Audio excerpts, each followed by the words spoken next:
Bonjour à tous et bienvenue sur Ben Auto. Aujourd'hui je suis avec Sébastien. Salut. Et Sébastien nous emmène sa magnifique Honda i.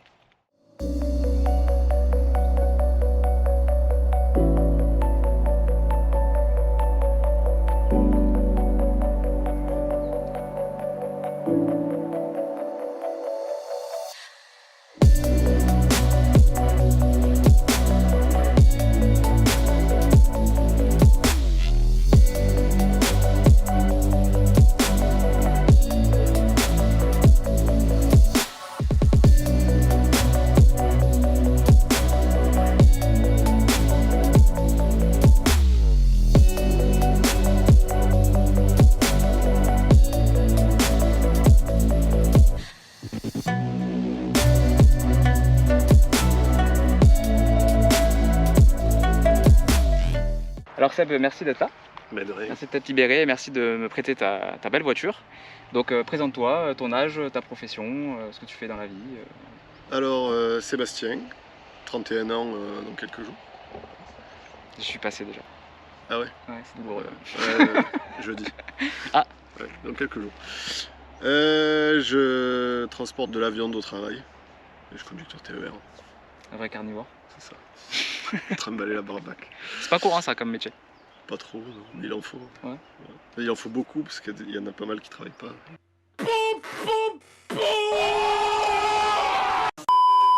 Alors, ce qui est marrant, c'est que tu transportes de la viande, Ouais. mais tu as une bagnole où tu es censé manger de l'herbe tout le temps. Vegan, Quoi. Hein, c'est ça. bien vegan. Écolo. Là, les Éco-responsable. véganes vont kiffer cette vidéo, car on l'a dit, vous avez vu ces belles images, on est sur une Honda i. D'ailleurs, c'est bien i, hein, on dit pas Honda e. Ça dépend. Non. Si tu es bon À François. la parisienne, on ou dit si Honda e. C'est ça. Non, il y en a qui disent Honda E, il y en a qui disent Honda I. C'est compliqué, c'est compliqué.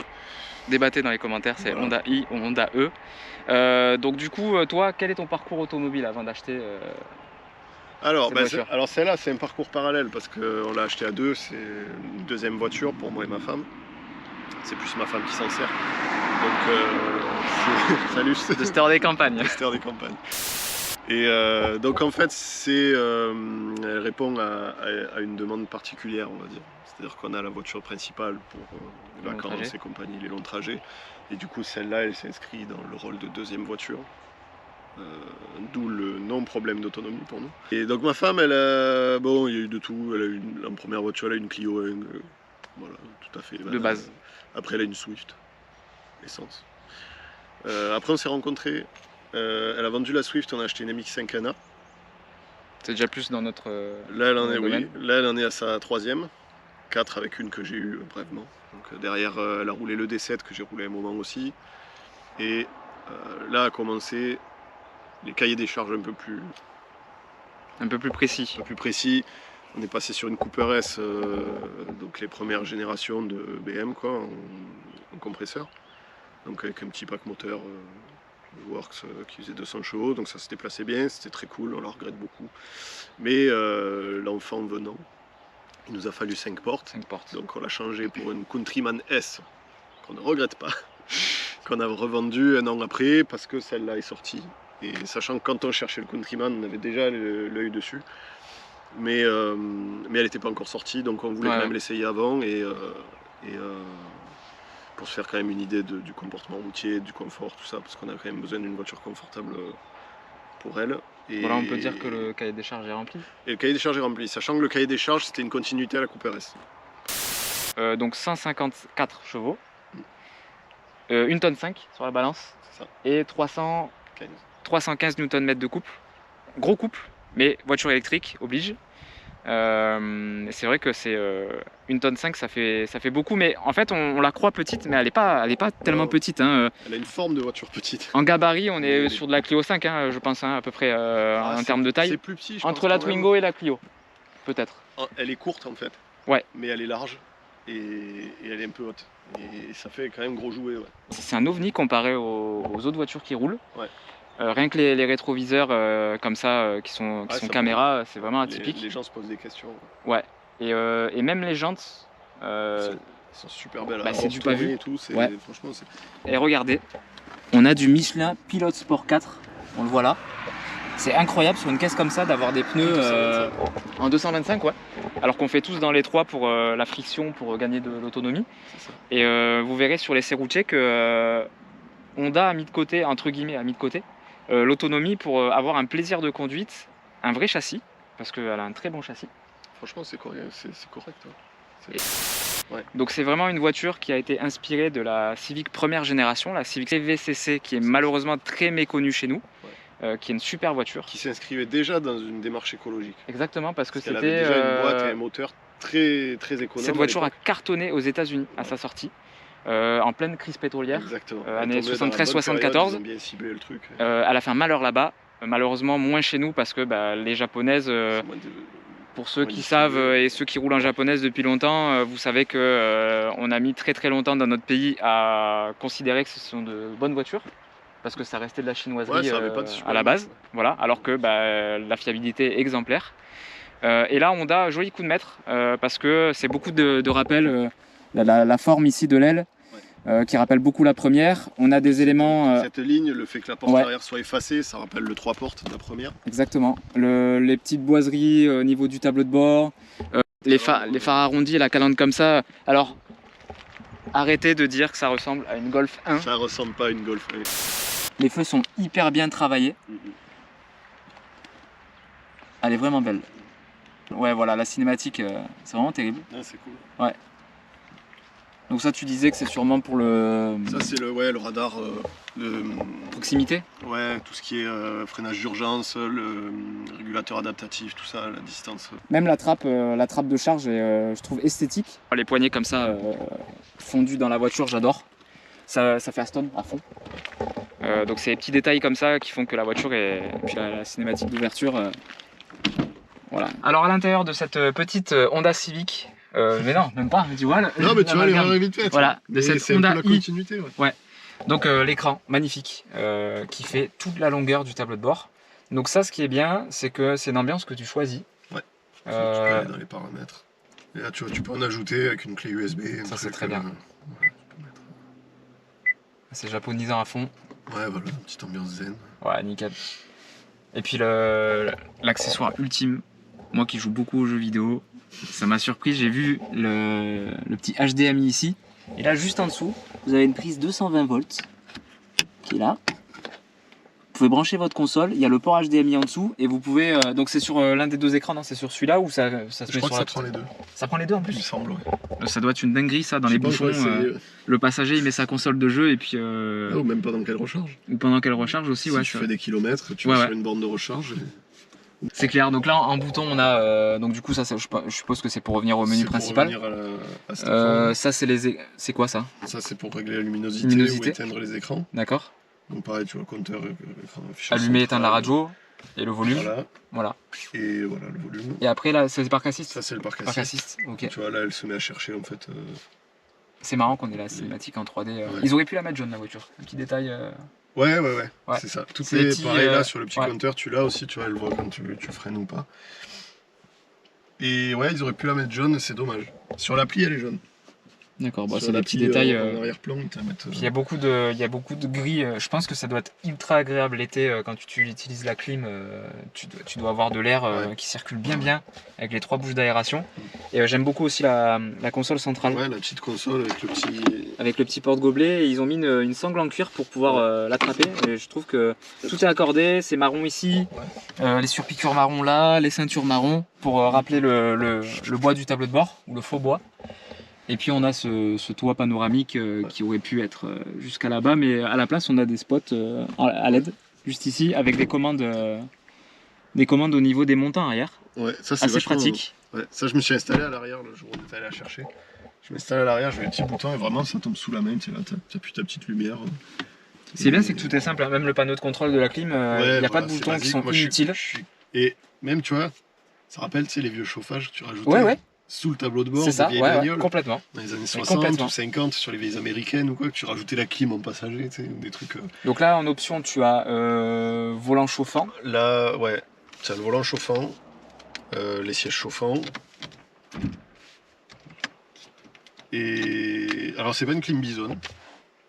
Sachant que le but en électrique, c'est de pas trop te servir de la clim, Aussi. du chauffage. C'est vrai que chaque équipement en plus réduit l'autonomie. Voilà, encore. du coup, bon, après clim Bison pour une voiture qui roule en ville, c'est pas une routière encore une fois. Ouais. Après, Des ailes menu.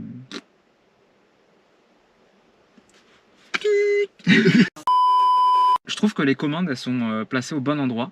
Et il y a un truc marrant aussi, c'est là sur le Komodo, ici, vous avez le bouton caméra, vous appuyez et vous avez une vision de la voiture, donc rétro ou par-dessus. Elle est bardée de caméras. Voilà. Ce qui est bien, c'est que. Ah ouais, quand même. Ouais.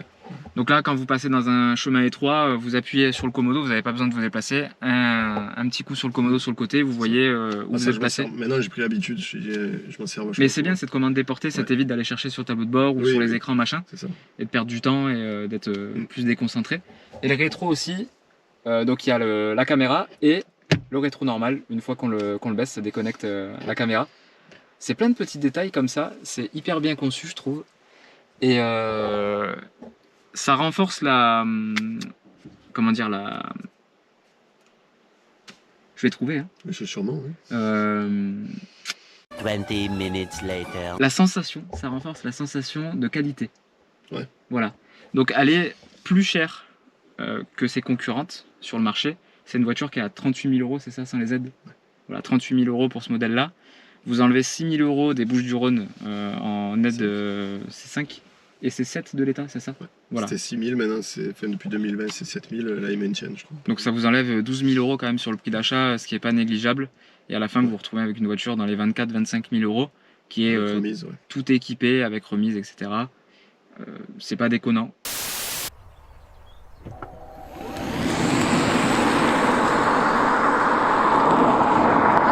Alors me voilà au volant, premières impressions, c'est très souple. La direction c'est incroyable, de précision en plus. En fait t'as peur de trop tourner. Ouais. Mais c'est ça les voitures qui braquent beaucoup aussi. C'est ça. Mais c'est une super sensation, moi j'aime beaucoup les voitures avec une direction vive comme ça. Les freins ça mord aussi, ça a l'air de mordre. T'as des palettes en plus? C'est pour gérer le one pedal en fait. Tu mets le one pedal, tu l'as à fond. Là si tu lâches l'accélérateur, ça freine, ouais. Voilà. Et après avec tu mets plus de relax. Ah c'est la force. Mais voilà. D'accord. Tu as les petites flèches à côté du drive qui t'indiquent en fait plus ou moins. Alors je trouve un petit défaut, moi qui vois rien en fait. C'est peut-être mes yeux aussi le défaut. Je trouve que c'est pas assez lisible. Les instrumentations, il y a beaucoup d'infos. Ouais, alors je t'y perds un peu. Ouais, je te dis, ça se paramètre. Ça doit se configurer, ouais. Voilà. L'écran se paramètre, j'ai pas encore regardé. Parce que là, c'est vrai que, quand tu es concentré sur la route et que tu veux regarder un truc, comme par exemple ce que tu me disais là, je cherche en fait.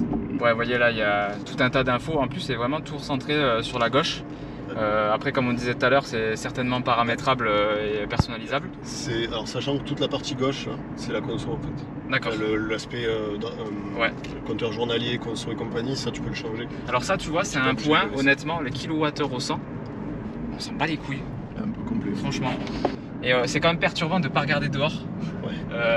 Mais je trouve que étonnamment, on s'y fait vachement vite. Ouais. Par contre, tu as une sensation d'étroitesse de la voiture alors qu'elle n'est pas étroite. C'est ça. Parce que tu sens que tu as l'impression que le décor passe ici. Alors moi, j'y fais pas confiance. Ouais. Alors que pas du tout. Non, c'est qu'en fait, j'ai toujours le réflexe des rétros. Quand je vais croiser, je vais. D'autant plus en fait, parce que les rétros, c'est un peu ton curseur pour croiser une bagnole quand c'est serré ou quoi. Et là, du fait qu'ils y sont pas. Du coup, tu te dis, mais c'est où la limite? Et en fait, tu sais qu'elle est pas. Voilà. Tu les vois pas les caméras. C'est ça. Et du coup, alors en ville, quand tu passes entre un camion, une voiture ou quoi, tu peux, comme je t'ai montré, mettre les caméras pour regarder devant, au niveau des roues. Ouais. Quand tu manœuvres. En vrai, c'est même plus tes yeux qui guident. Mais il faut vraiment avoir confiance aux angles de caméra. Et ça, c'est pareil. Quand on a l'habitude, en fait, quand on te dit pas faire confiance aux écrans, sur les caméras de recul, des trucs comme ça. Ouais. Là, en fait, tu manœuvres au rétro, c'est que des écrans. Ouais, malheureusement, ouais. Et du coup. Tu as tendance à vérifier tes angles morts. À mon avis, il y en a un qui a perdu un peu d'huile. Putain de voiture thermique de merde. Écologie, tu vois. Voilà, n'importe quoi. Ça là, après, ça s'infiltre dans les routes, tu vois. Ça va dans les sols. Et le blé il pousse plus. Non, j'aime bien. Franchement, j'avais pas d'a priori sur la voiture, mais je suis convaincu maintenant. J'ai pu rouler un petit peu avec. Et tapez pas trop fort s'il vous plaît dans les commentaires. Parce que aimer une voiture électrique, ça peut paraître débile. Mais non, en fait, elle est attachante. Je pense que c'est le mot. C'est ça, c'est attachant. Ouais. Mais c'est pas une voiture passion ou un truc comme. Oui, non, là on est comme pas. t'achèterais une S2000 ou ouais. une Prélude. Mais c'est vrai qu'Honda, on est dans on est dans la continuité quand même. Honda, qui sont des voitures. Tu as une constante quand même. Tu as quand même un capital sympathie qui est assez important. Et voilà, c'est un autre monde. C'est le nouveau monde. Alors conclusion de cet essai, après avoir roulé un petit peu avec la voiture, on a fait une 50aine de kilomètres avec. Ce que je mettrais, après c'est mon avis personnel, moi ce que je mettrais en plus c'est le look, parce que je la trouve vraiment magnifique. L'équipement aussi, parce qu'elle est très très bien équipée de base. Et puis qu'est-ce que je mettrais en plus aussi, le châssis, très bon. Et en moins je mettrais l'autonomie. Même si ça reste relatif selon les demandes, voilà, mais c'est vrai que c'est un point noir. T'aimerais aller plus loin avec cette voiture? Ah non, mais c'est sûr, c'est sûr. Ça, donc c'est un point noir. C'est certain, ça rentre dans les points noirs parce que tu as envie de rouler avec. Et le deuxième moins, c'est pas vraiment attrait à la voiture parce que j'y trouve pas réellement de défaut. C'est le manque de concession Honda.